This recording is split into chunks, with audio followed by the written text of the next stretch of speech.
우리 함께 여는 기도로 2020년 10월 18일 영상주일 예배를 시작하겠습니다.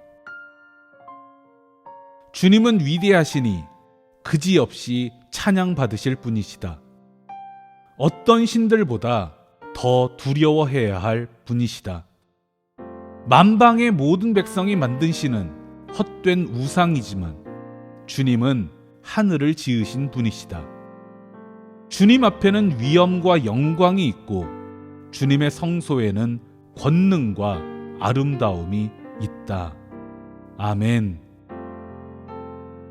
가장 높은 뜻으로 우리를 인도하시는 주님, 말로 다 표현할 수 없는 주님의 선하심을 찬양합니다.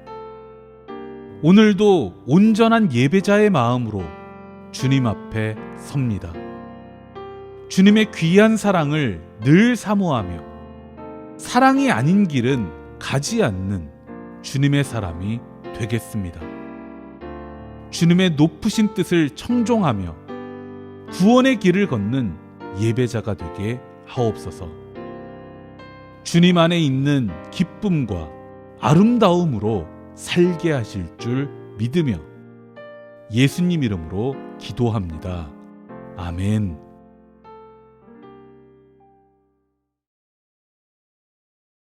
우리 함께 찬송가 94장 찬양하겠습니다.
오늘 우리가 함께 나눌 하나님 말씀은 데살로니가 전서 1장 1절부터 3절까지의 말씀입니다.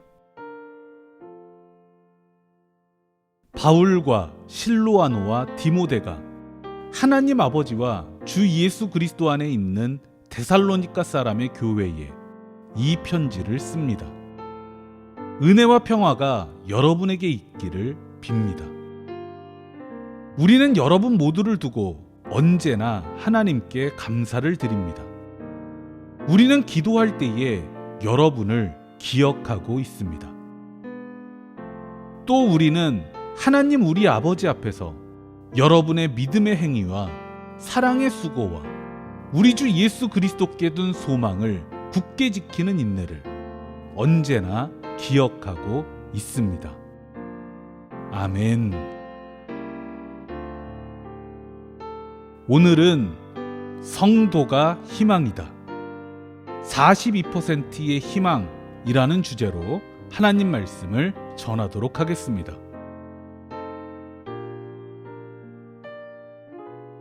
지난 14일 서울신문에 뜻밖의 결과 개신교인 차별금지법 찬성이 더 많았다는 제목의 기사가 실렸습니다. 기사 내용은 다음과 같습니다. 한국 개신교인들은 예상과 달리 차별금지법에 반대보다 찬성하는 쪽이 우세한 것으로 나타났다. 이 같은 사실은 기독교 사회문제연구원 이하 기사연이 여론조사 전문업체 지앤컴에 의뢰해 지난 7월 21일부터 29일 개신교인 1000명을 대상으로 실시해 14일 발표한 한국 개신교인 의식조사 결과 확인됐다.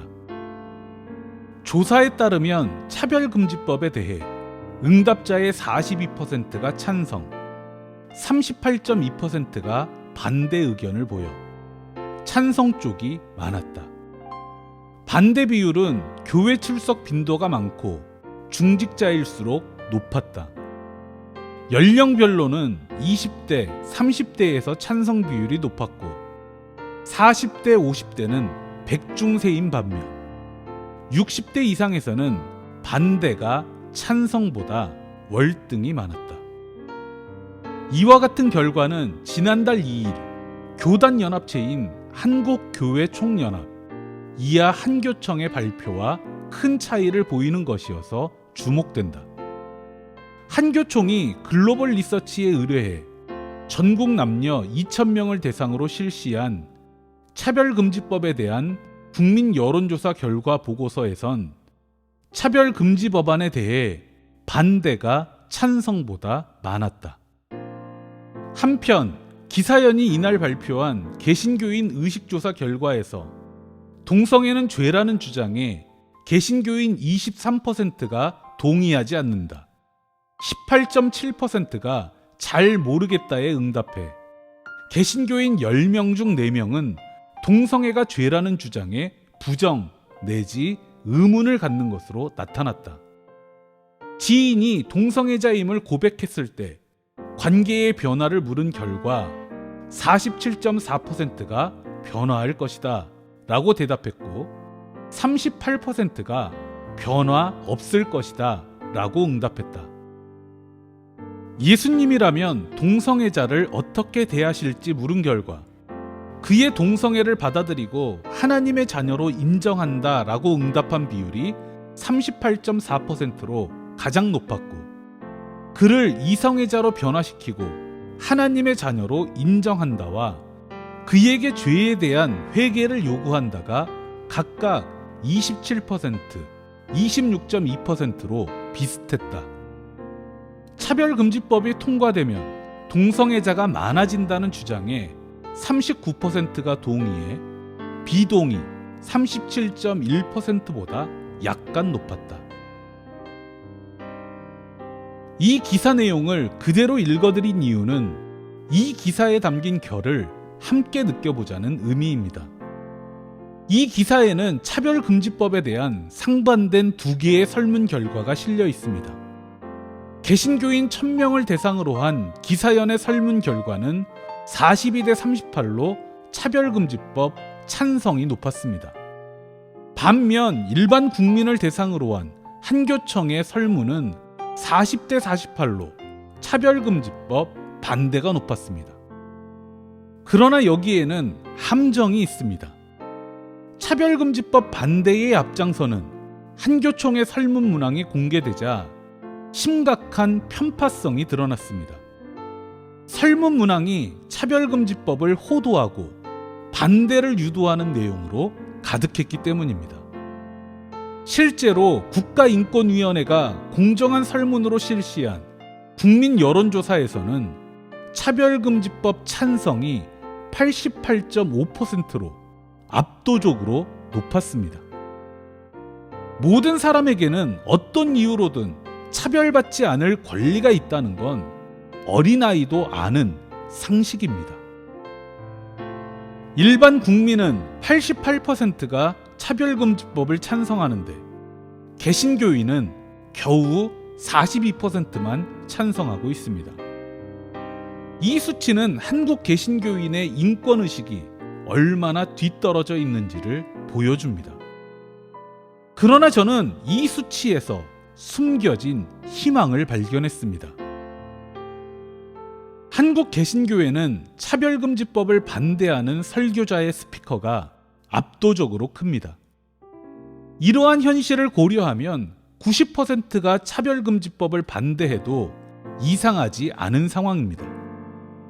그러나 찬성 42, 반대 38이라는 결과는 목회자가 아무리 반인권, 비민주적인 설교를 해도 거기에 동화되지 않고 인권과 민주주의에 입각해서 사고하는 개신교인이 절반 가까이 된다는 사실입니다.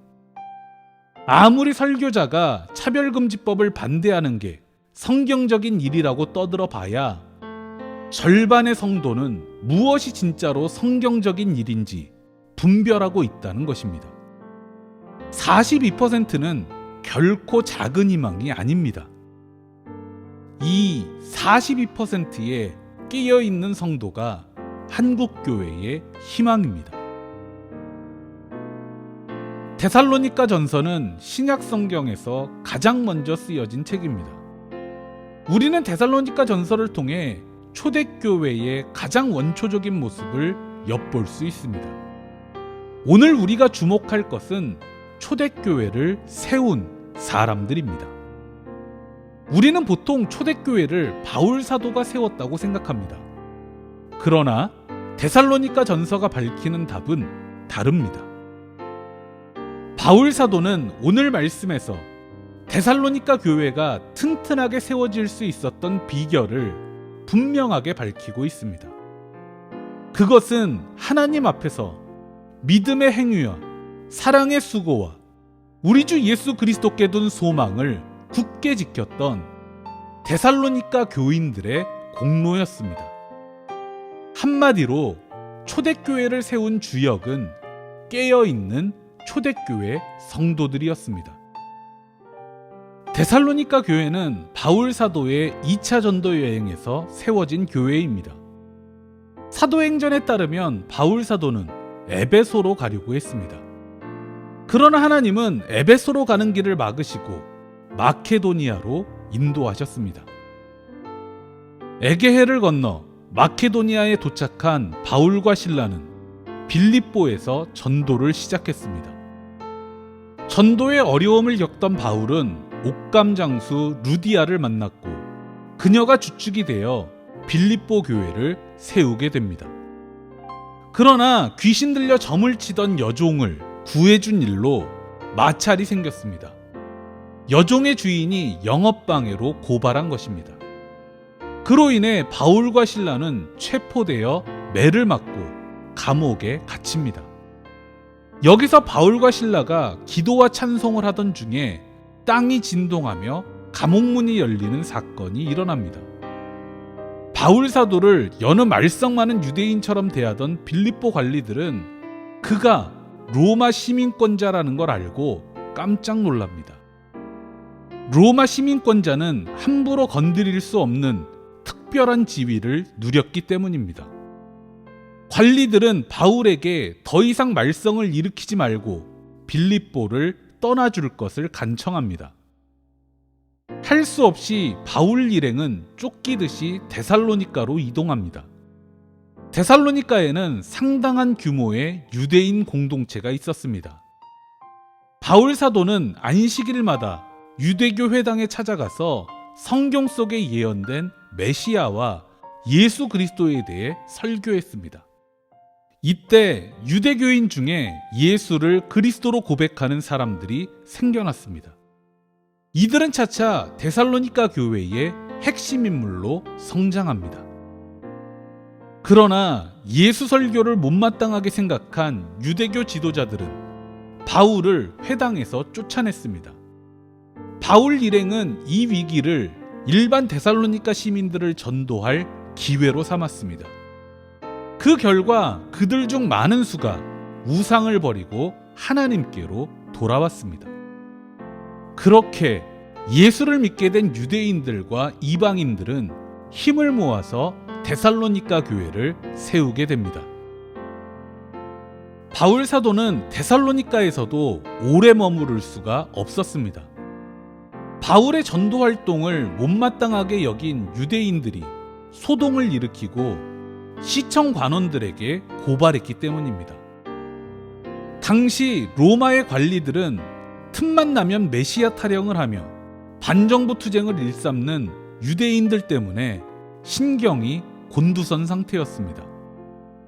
바울과 실라가 메시아로 오신 예수 그리스도의 복음을 전하겠다며 설치고 다니는 상황을 내버려 둘 리가 없었습니다.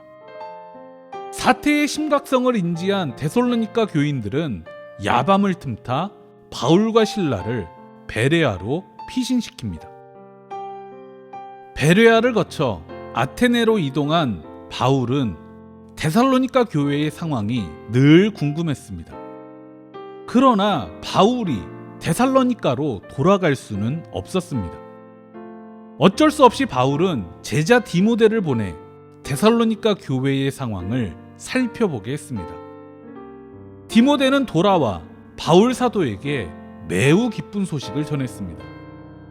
데살로니가 교인들이 그리스도의 뜻을 따라 교회를 굳건히 세워가고 있다는 소식이었습니다. 이 소식을 듣고 기쁜 마음으로 데살로니가 교인들에게 쓴 편지가 데살로니가 전서입니다. 따지고 보면 바울이 세운 초대교회가 모두 같은 상황이었습니다. 바울 사도가 복음의 씨앗을 뿌리고 떠나면 그 복음의 씨앗에 물을 주고 꽃을 피우고 열매를 맺는 것은 남은 초대교회 성도들이었습니다. 교회는 늘 성도의 힘으로 세워졌습니다. 교회가 지나치게 목회자 중심, 목회자 의존적으로 돌아가는 것은 그리 성경적인 일이 아닙니다. 바울 사도가 그랬던 것처럼 목회자는 성도들의 신앙을 돕는 어드바이저, 조언자나 조력자입니다. 지금이야말로 성도들이 자신의 힘을 깨우쳐야 할 때입니다. 교회는 성도들이 세우는 것입니다. 교회를 바로 세우는 힘은 그리스도의 사랑을 지혜롭게 해석하고 실천할 수 있는 성도들에게 있습니다. 그리스도의 사랑을 인권과 민주주의 위에서 생각하는 여러분이 교회의 능력이요 미래입니다. 기도하겠습니다. 주님, 성도 한 사람 한 사람의 생각과 실천 속에 교회의 희망이 있음을 알려주시니 감사드립니다. 우리의 삶으로 주님의 아름다우심을 드러낼 수 있는 그리스도인이 되게 하옵소서. 예수님 이름으로 기도합니다. 아멘.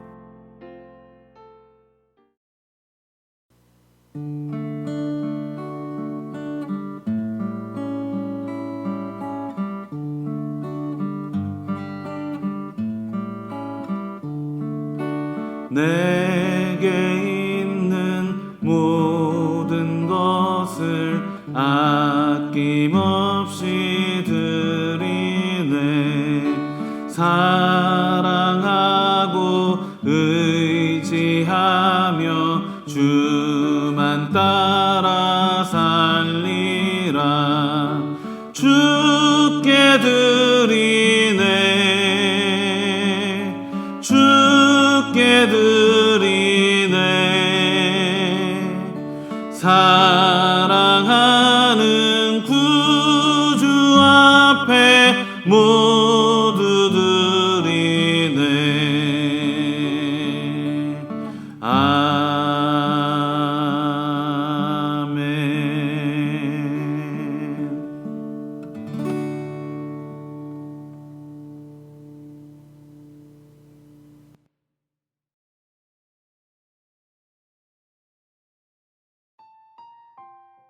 축도하겠습니다. 지금은 우리 주 예수 그리스도의 은혜와 주 하나님의 지극하신 사랑하심과 우리 안에서 소통하시는 성령님의 그 크신 은총이 늘 깨어 주님의 희망이 되길 원하는 주님의 백성들 머리머리 위에 이제로부터 영원토록 함께 하시기를 축원합니다. 아멘.